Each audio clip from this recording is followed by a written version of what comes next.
мына алтын қоңызды мойындамайым деген жаңағы дәрігерлердің өзі мойындап жатқан жағдайы бар. Неге десеңіздер, бұл жаңа простатитті емдеумен қатар ұрықтың сапасын арттырып бала көтерткен жағдайлар бар. Одан бөлек бүйректегі құм түсіреді, тасты да түсіріп жатқан жағдайлар бар.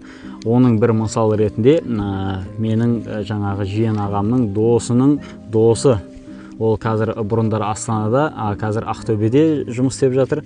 Мынау бауыр алмастырып жаңағыдай Нобель сыйлығын алған кісі.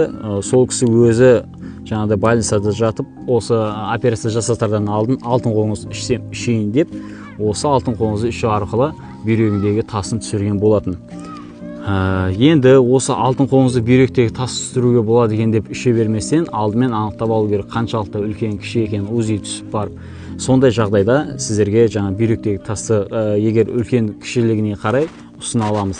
Одан бөлек бұл ең алдымен мынау простатит жағдайында емдейді, ұрықтың сапасын көтереді, тестостерон көтереді. Яғни осы алтын қоңызды ішу арқылы суы бар, инфекциясы бар бәрін тазалайды. Тазалаған соң қан жүреді, қан жүрген соң автоматом тестостерон көтеріледі. Қан айналым жақсы болса, барлығы өзін-өзі реттеп алады.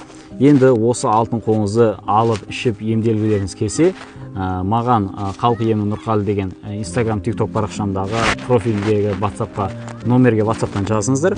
Сол WhatsAppтан толығырақ ақпарат